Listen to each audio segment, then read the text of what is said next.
welcome back to Japan for our reaction and review to Rose Blue by Dreamcatcher. Now, as always, if you want to see the reaction, I've just done that. So first of all, pause this video, which is the review. Click the link in the description below, which will open a separate little YouTube player so you can watch the reaction with me if you want to. If you've already heard the song or if you don't need to see the reaction, then let's get straight onto the review. So are you ready? Here comes the review. Don't say I didn't warn you.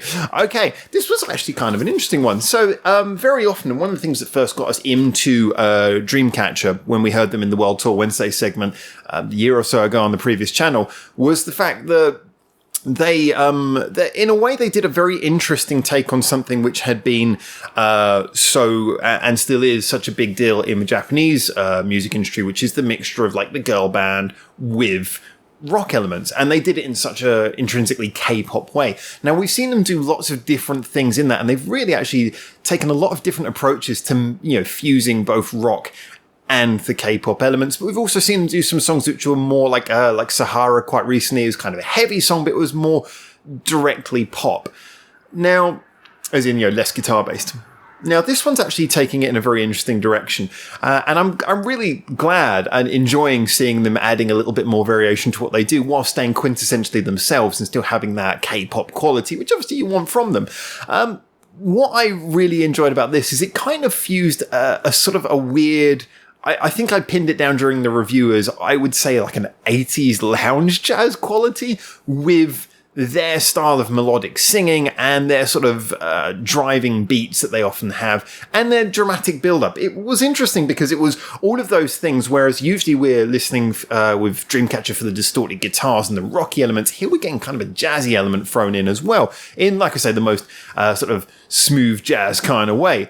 And it worked. Not at all what I would have ever expected from these guys. I mean, I'm a great fan of fusing genres, and I'm a great believer that however simplistically you can do it, you can virtually mix any two genres together with a little bit of thought and a little bit of, genuine plan. And this just seems to have just fused beautifully. And I think the reason being is that it mainly started from the bass line. The bass line had that very sort of low, smooth element to begin with. And then as they moved into the pre-chorus and they were building up to the chorus, it sort of starts to build up. It does some kind of, nice little walking bits, which, it feels like everything was elevated through the bass line. The bass line was really kind of demonstrating, was like a microcosm of what the whole song was doing. As often bass lines are, but starting very low and smooth and then sort of walking its way up. And then when you go into the chorus, the attention really turns then more to obviously the main vocal line, and also the string arrangement in the background becomes more prominent.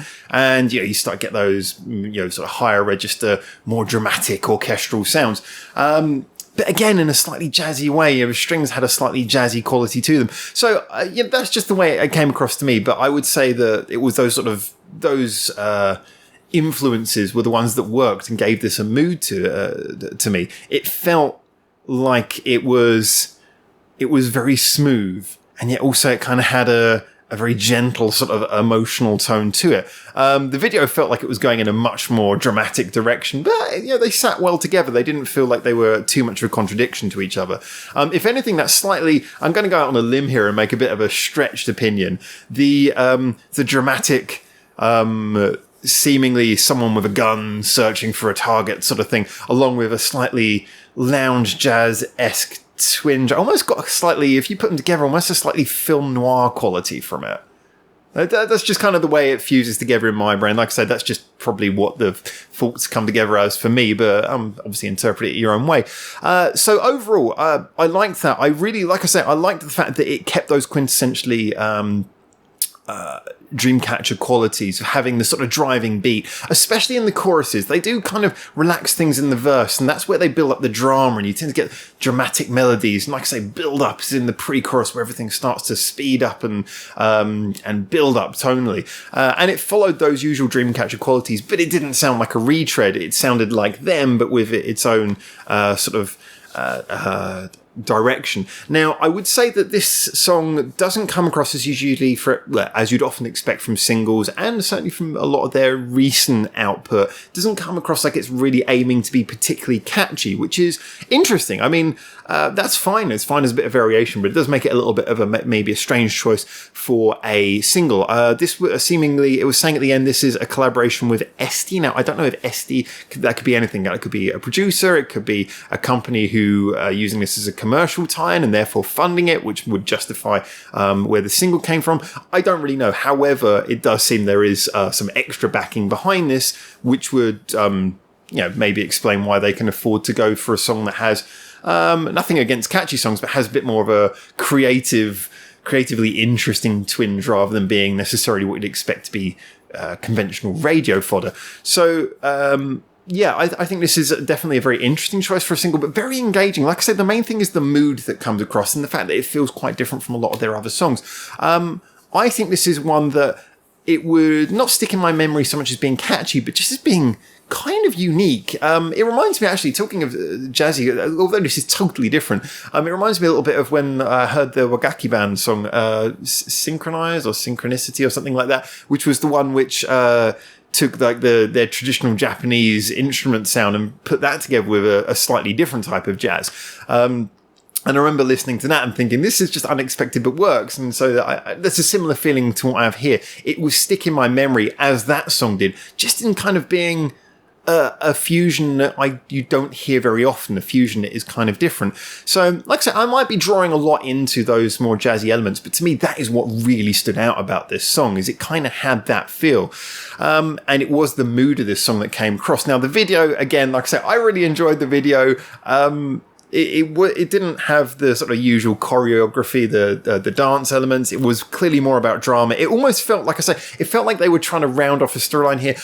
You guys notice, I know there are storyline threads that run through a lot of their videos, presumably this one as well. I don't know what those storylines are. I just occasionally see elements that come up and I go, oh yeah, that reminds me of the last one. And this one, like I say, the whole pointing a gun at someone reminds me of the single they did a few months ago where there was the swords and everything. Die Hard fans are probably going to get really sick of me just saying stuff like this. I don't remember song names, okay? So to me, there were certain elements, and this felt like, just watching the video, this felt like this was rounding off a storyline, or that's what it felt like it was doing. So I could kind of forgive it for being a little bit bizarre and feeling more like a short movie. But again, like I say, I kind of got a film noir quality where it felt like in a way it was syncing with the tone of the song in just a very curious way. And given that I don't 100% know what was going on there, sort of storyline wise, and it had like some really cool visual moments. Like, I don't know why she's stuck in the crystal, but interesting. It's like, I don't know why she's suddenly caught up with loads of all the other members in different seemingly dimensions or times or something and pointing a gun at them. I don't know why she's trying to kill herself. I don't know why people are bursting into butterflies, but it looks interesting. This reminds me a lot of this is a really obscure reference, but the first time I saw, there was a movie, I can't remember the name of the director, but he was like a really out there director, and it was a film called The Fountain, I believe, and it was strange because it had like some famous people in it as well. It had like Hugh Jackman and Rachel Weisz, I think. And that film, you have to go back and, if you're not prepared, if you don't know what it's going to be at first, you have to go back and actually try and work it out and watch it a second time to work out what anything happening is. And yet the first time I watched that, even though I wasn't really sure what the hell was going on, I was like, but the visual stuff is interesting. And that's kind of what I got from this. I was like, I don't know what I'm seeing here, but it's interesting. Looks cool. Nice artistic ideas. So, I think this is something where a non-fan or a bit of a noob like me who doesn't know too much about what they're taking in thematically can still enjoy it. It still feels coherent. It still feels like it has, a mood that is, like I say, just you can take it in just centrally. It's got a song which is both very them and yet also stands out as having its own identity. I just like this. I like this as an addition to their catalogue of songs. I like it as a song. I don't think it's catchy in a way that's going to make it a big single or make it one where you're going to be singing it to yourself every 5 seconds. But I think it's one where it will certainly grace any playlist of either Dreamcatcher songs or K-pop songs as a general, or pop songs as a general. And I think it will be something which, will, like I say, remind you occasionally of its presence in the back of your head as just being something relatively unique. So anyway, those are my opinions. As always, the interesting thing is to hear what everyone thinks, because everyone's opinion is equally valid, so long as you can justify it. So tell me what you guys think. Start the conversation. Looking forward to seeing what you guys think of this song, whether you think it's an interesting variation to what they did before, or do you not really get so much of a unique vibe from it as perhaps I did. And yeah, share your opinions. If you want to get more involved in the opinions, remember also, along with the reaction link in the description below, there's also links to our social medias. And as always, a massive thanks to the people who have supported us on Patreon. You're welcome to join them if you haven't already, but you guys really, really, really, really, really keep us going. I mean that 100%. And yeah, so either way, whoever you are watching this right now, thank you for making it through to the end of the video. I look forward to your company in future videos, hopefully soon here in Japan. But until then, for now, ciao, ciao.